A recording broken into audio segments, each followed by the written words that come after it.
Oi gente, eu sou a Prace, esse aqui é o canal Na Descoberta de Mim. E eu recebi vários comentários de pessoas falando que a vítima não sabe que tá num relacionamento abusivo. E eu vou falar mais sobre isso, contar um pouquinho mais da minha história, de como eu consegui me libertar disso e te dar essas dicas de como saber se você tá num relacionamento abusivo.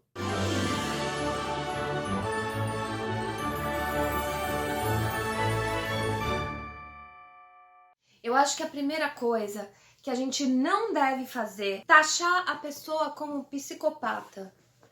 Muito se tem falado sobre isso nos vídeos que eu andei vendo, agora que esse assunto emergiu com força sobre pessoas serem psicopatas. Eu não sei qual é a porcentagem de pessoas psicopatas em relação a pessoas normais, mas eu acredito que existam muito mais pessoas normais que abusam sem querer do que pessoas que fazem isso de caso pensado. Principalmente sobre o abusador escolhe vítimas assim, assado.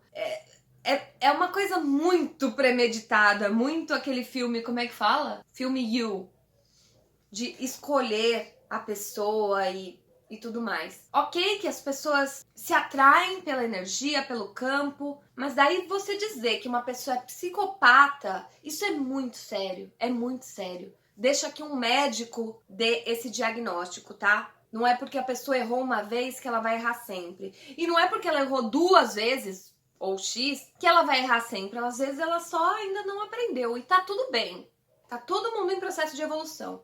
Cada um tem as suas deficiências, onde precisa melhorar mais, aprender mais. Com o meu ex, eu via muito como ele se tocava com a minha tristeza. Ele não estava feliz de fazer o que ele fazia, ele não tinha noção do que ele fazia e ele ficava realmente triste. A gente teve N conversas onde ele chorava de não saber o que fazer para eu ficar feliz. E não havia nada que ele pudesse fazer que me deixasse feliz, porque na verdade estar com ele me deixava infeliz. Tudo que ele fazia me deixava infeliz. Ele me podava, eu não era mais a mesma pessoa, e sendo obrigada a ser outra pessoa, isso acabava me tornando infeliz. Isso não significa que ele era uma pessoa ruim. Isso significa apenas que ele entrou nesse vórtice de ações onde ele fazia essas coisas que por doença dele, por ciúme e tudo mais, eu aceitei e estavam os dois rodando nisso. Os dois meio que vítima da situação, até que alguém resolvesse parar, colidisse e falar chega. E o meu basta, a gente tentou terminar algumas vezes, né? E o meu basta foi quando eu tentei mudar para os Estados Unidos na época. Fiquei um tempo lá, quando eu consegui meio que terminar com ele. Eu gostava muito dele. Quando a gente terminou, inclusive, eu achei que eu fosse morrer. E fica a dica, a gente não morre, tá?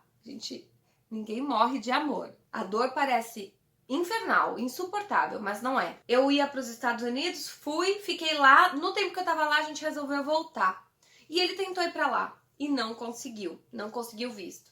E aí eu falei, vou voltar. Voltei para ficar com ele. E aí a gente já não morava mais juntos. Eu tinha voltado a morar com a minha mãe, porque eu tinha morado com ele. Se você não sabe do que eu tô falando, tem um outro vídeo aqui no canal sobre relacionamento abusivo. Assiste primeiro ele, daí você vai entender do que eu tô falando e tudo que aconteceu e como aconteceu essa história. A gente morando separado ficou um pouco melhor, digamos, porque ele não me vigiava 24 horas por dia. Porém, eu ainda não estava feliz, eu estava numa depressão, minha autoestima estava no pé, e eu até comentei, né, no outro vídeo que ele queria que eu me sentisse desejada por ele, sendo que ele mesmo minou toda a autoestima que eu tinha. Então, eu não me achava bonita, eu não me achava digna.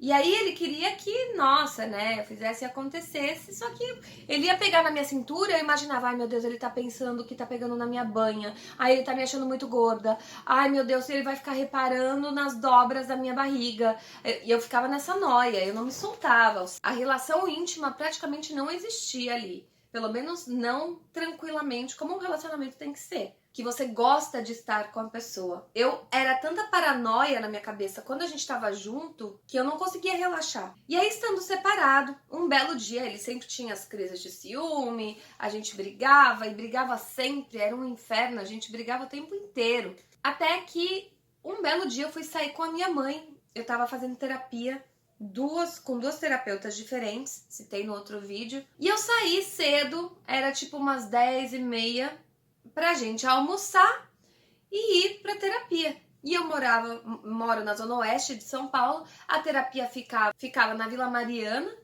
Quem não sabe, no meio do trânsito vai pelo menos 1 hora e meia com o trânsito. E tava muito trânsito, a gente calculou isso. Então foi o tempo de almoçar e chegar na terapia, tipo 2 da tarde. Faz uns 10 anos que isso aconteceu. O celular não tinha super internet, mensagens livres, então não era tão simples assim se encontrar, apesar de ele poder me ligar e eventualmente a gente ter se falado. Quando eu saí da terapia, 3 horas, eu tava com a minha mãe, eu saí cedo com a minha mãe, nem lembro o que mais a gente foi fazer, mas depois a gente passou no mercado. E resumo, com trânsitos, que sempre tem, eu fui chegar em casa às 8 horas da noite. Quando eu finalmente conectei no bate-papo e tal, ele veio falar comigo já desnorteado. Ele, onde você tava? Eu te falei o itinerário todo do que aconteceu hoje, né? Já tinha, acho que mandado mensagem e tal. Fui, saí, almocei, fui na psicóloga, blá blá blá, e voltei, fui no mercado, voltei. Aí ele, Paula, me fala a verdade. É verdade? Essa é a verdade. Como assim? Que verdade? Outra? Você quer que eu fale o quê? Ele, não é possível, você saiu 10 horas da manhã, você só chegou 8 horas da noite. Tá, teve trânsito e ok. Bom, isso se estendeu das 8 da noite, a hora que eu cheguei, até meia-noite. Eu já não aguentava mais, eu tava exausta. E eu falava, é verdade, eu juro, é verdade. Por que eu mentiria? Acredita em mim. Aí ele fala, você não confia em mim, me fala a verdade, onde você tava? E eu tava com a minha mãe, cara. Além de tudo, eu tava com a minha mãe. Seja lá o que passava pela cabeça dele, do que eu estava fazendo, além de tudo, eu tava com a minha mãe. Então não tinha por que ter ciúme, não tinha por que ter nada. Porque o que eu ia fazer com a minha mãe do lado, meu Deus? Assim, ô mãe, aguenta aqui no carro que eu vou dar uma traidinha no meu namorado ali e já volto, beleza? Bom, nesse dia eu tava assim, eu chorava. E assim, sem paciência. Mas isso depois de 1 ano e meio. Sem paciência nenhuma, uma hora eu respirei fundo. Eu já tava, acho que há 1 mês na terapia. Respirei fundo e falei, chega. Não quero mais passar por isso. É muito estressante. Emocionalmente, fisicamente, eu tava cansada, chorando, implorando pra ele acreditar em mim. E ele não acreditava em mim. Eu até tinha um vídeo sobre isso que acabou saindo do ar, porque me pediram pra tirar e eu acabei tirando esse vídeo do ar. Mas eu falava sobre esse vídeo que essa desconfiança extrema, de tanto ele falar, me fala a verdade sobre coisas que eu já tinha contado, às vezes você tá tão de saco cheio que você fala, então ó, a verdade é essa, e você inventa o que ele quer ouvir. Por quê? Porque você não aguenta mais. E essa é a pior viagem. Na verdade, eu não sei o que é pior. Ficar batendo o pé falando a verdade e a pessoa não acreditar, ou ficar inventando coisas. Por quê? Porque daí ele começou a jogar coisas na minha cara pro resto da vida. Coisas que não existiam, que é pior ainda, porque ainda se joga na cara. Jogar na cara já é uma merda, né? Mas ainda se joga na cara alguma coisa que existe, beleza. Mas agora ficar jogando na cara coisas que não existiram, aí é punk. Ok. Nesse dia eu falei, chega. Ele, não, como assim? Tá louca? Não? É o quê? Terminar comigo? Não. Eu falei, não quero mais. X. Fim. E aí, quando eu decidi isso, ele continuou argumentando. Eu não queria mais ouvir. Eu não aguentava mais. Eu tava exausta. E aí, eu finalmente bloqueei ele. Aí, pra quê, né? Telefone de casa. E aquela coisa toda de, né? Vai acabar o mundo, né? E ele era daqueles que, não tá atendendo ou demorou mais um pouquinho, ele baixa na tua casa e pra ver o que tá acontecendo. Porque ele já imagina o pior. Imagina você com 3 caras. É esse tipo de coisa que ele imaginava. E aí ele tentou falar comigo por dias. Ele não foi na minha casa. Pelo que eu me lembro, já faz 10 anos isso. Mas pelo que eu me lembro, ele não foi na minha casa. Mas se ele fosse, ou se ele foi, eu provavelmente não quis falar com ele. E isso me machucou muito. Eu fiquei por um mês inteiro chorando. Eu já estava depressiva, já estava com o emocional abalado por tudo que eu estava passando com ele, de me limitar, de me sentir a pior das piores. E eu gostava dele. Então isso doeu demais, doeu demais. Eu falei, cara, não tem jeito, não tem jeito, não vai melhorar, não vai melhorar. A única forma é terminar, e eu consegui terminar. Mas eu acho que a principal forma, sim, eu não sabia que era um relacionamento abusivo. Eu não tinha ideia de como era um relacionamento antes, eu nunca tinha namorado. Eu nunca tinha conversado sobre detalhes, eu nunca tinha visto de perto alguém namorando. Eu não tinha referência meus pais juntos, não tinha referência minha mãe com alguém. As referências que eu tinha eram muito antigas. Então, pra mim, tudo que acontecia era normal. Não, todo namoro deve ser assim. Ainda mais porque eu não tinha parâmetro. O que é engraçado, inclusive, é quando isso acontece com pessoas que têm um parâmetro. Porra, meu outro namoro era tão bom, o que aconteceu? Por que esse é tão ruim? Mas eu não tinha esse parâmetro. Mas o principal, a dica principal da vida, que é como saber se eu tô num relacionamento abusivo, é muito simples. Se você tem essa dúvida hoje, se pergunta uma coisa. Você tá feliz? Você é feliz com o seu relacionamento? Com as coisas que te acontecem quando você tá com ele? As coisas que ele faz com você, que ele faz pra você? Você é feliz? E não tô falando assim que ele briga e depois ele te traz uma flor. Eu não tô falando desses pequenos momentos de felicidade. Um relacionamento não tem que ser ruim. Não tem que ser turbulento. Não tem que te podar. Você é você? Você pode ser você? Eu acho que tudo se resume em se você é feliz. Eu não estava sendo feliz e eu estava esperando que isso mudasse. E eu achava que assim, poxa, eu tô com ele, é meu primeiro namorado, nunca ninguém antes quis namorar comigo, a ponto, né, de ser recíproco, porque quando eu queria o outro não queria e vice-versa, aquela coisa de quem me quer eu não quero, quem eu quero não me quer. Então, pô, ele quer namorar comigo, eu quero namorar com ele. Então, será que eu não tô sendo chata demais, querer tudo do meu jeito? Só que o tudo do meu jeito era ser eu. Ele não gostava do que eu era. Ele queria que eu fosse diferente, que eu fosse outra pessoa. E principalmente que eu tivesse nascido no dia que eu conheci ele. Porque o meu passado era o que... Era o ápice, assim, de briga, era por conta do meu passado. Por conta de eu ter existido 25 anos antes dele. Então a única coisa que você tem que se perguntar, você é feliz? Aí se por acaso você tá em depressão, pô, mas por que que você tá triste? Por que que você tá em depressão? Ah, ok, é uma doença, ok, hormônios, coisas químicas no corpo, ok. Mas qual é o gatilho? O que que te deixa pior? Ah, eu me odeio, eu me acho feia, sei lá. Por que que você se acha feia? Quando foi a primeira vez que você começou a se achar feia? Tem a ver com o seu relacionamento? Às vezes não tem. Eu sempre me achei gorda. Sempre me achei feia. Quando eu tava gorda. Só que quando eu encontrei ele, eu tava num processo de aceitação muito legal. Eu sempre usei, sei lá, manequim 38, no máximo 40. E de repente, sempre tive em torno de 49, 50 quilos, 52, ou 55 quando eu tava gorda, e de repente eu tava com 75. Não tava feliz com o meu peso, porém, eu ainda tentava usar as roupas de quando eu tinha 50 quilos. E não cabiam, e ficava estufada, e ficava aquela coisa horrível. E calhou de eu ter ido para os Estados Unidos nessa época, quando eu tava meio deprimida com o meu peso. E lá eu descobri, como o padrão lá é um pouco maior, eu descobri roupas do estilo que eu gostava e que me cabiam. Porque aqui as roupas que me cabiam eram roupas de senhoras naquela época. Hoje em dia tem mais opção. Então eu cheguei num processo de aceitação de tipo, eu gosto de comer. Ponto. Existem roupas que ficam bem em mim sem eu precisar estar magra.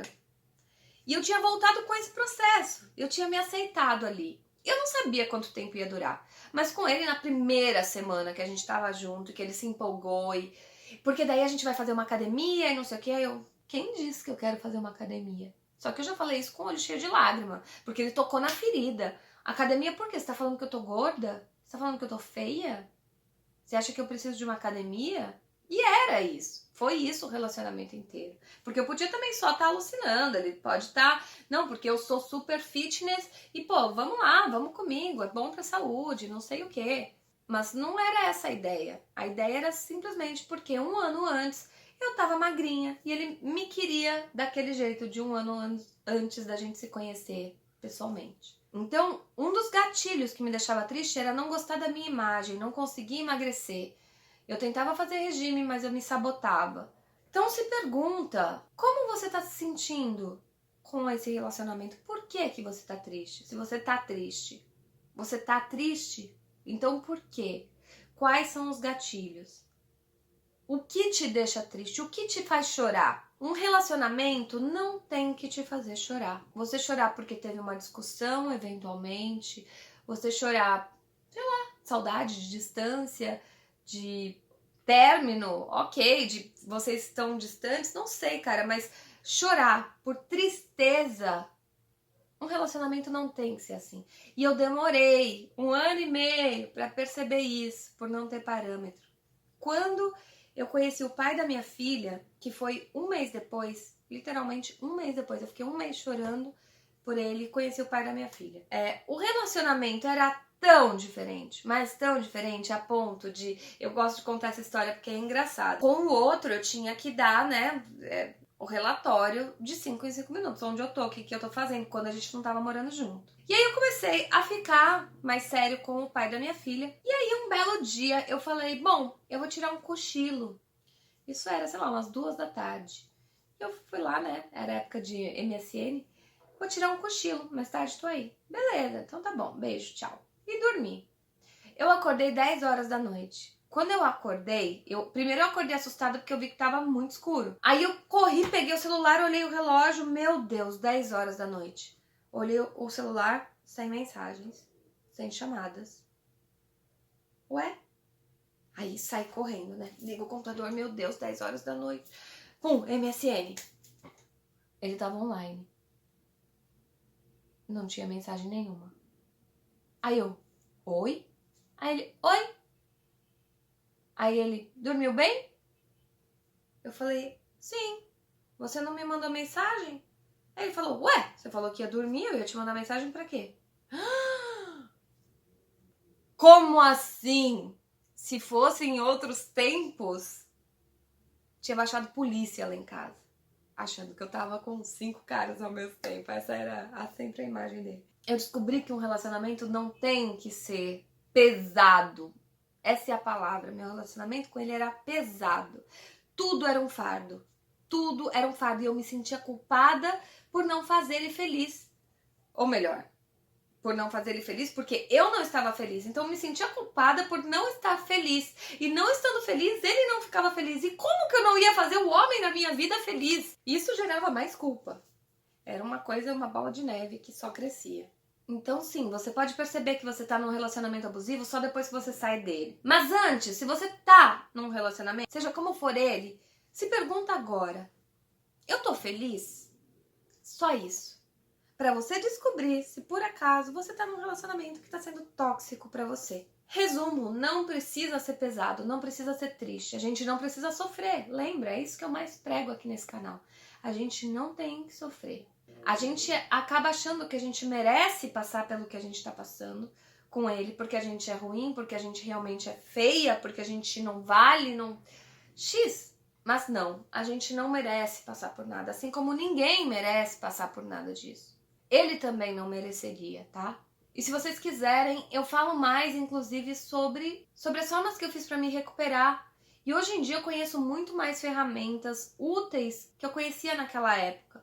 Então hoje tá muito mais acessível pra mim. Se eu conhecesse as coisas que eu conheço hoje, naquela época, eu não teria sofrido tanto, não teria sido tão difícil de fazer um check-up na minha autoestima, uma limpeza de tudo que foi ruim, de energia, aprender de novo a me amar, a gostar de mim, a gostar do que eu sou, do que eu faço.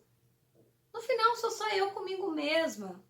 Eu tenho que gostar de mim. Eu sou obrigada a gostar de mim. E isso é um processo que pode ser dolorido, que você pode até... Como é que eu faço pra gostar de mim? Tenho até já alguns vídeos falando sobre isso, mas existem ferramentas, se quiser eu posso fazer realmente um vídeo específico falando como eu me recuperei do relacionamento abusivo e as formas que dá pra se fazer, conhecendo as coisas que eu conheço hoje. Lembrando que nunca culpe o abusador. Seja o que for que ele faça, era o que ele sabia fazer. Se ele sabia ser um idiota apenas, era o que ele sabia. Mas você permitiu que ele fosse. E se você demorou para acordar, ainda assim a culpa é só sua. É só sua, como foi só minha. Eu demorei 1 ano e meio, eu podia não ter demorado 1 ano e meio para dar um basta. Eu tava feliz fazia muito tempo. E aquela coisa de, não, mas vai mudar, mas vai melhorar, não vai. Não vai. 1 ano e meio, não vai. Você não tem que sofrer, tá bom? Se quiser que eu faça esse outro vídeo, deixa um comentário aqui embaixo. Deixa também sua experiência sobre toda essa história. Já passou por um relacionamento abusivo? Como é que você saiu dele? Conta pra mim, tá bom? Não esquece de deixar um gostei, que é super importante. Dá um help lá no outro canal, vou deixar um videozinho aqui, que a gente tá chegando a 100 mil inscritos lá no outro canal. Então conto com você pra me ajudar a chegar nesses 100 mil inscritos. Clica lá em se inscrever. E se não for inscrito, se inscreve aqui também, beleza? Não esquece de ativar o sininho que o YouTube não avisa, não está avisando. Então ativa o sininho. E me segue no Instagram. Bom, por hoje é só. Espero que tenham gostado do vídeo. A gente se fala na próxima. Beijo pra vocês. Tchau.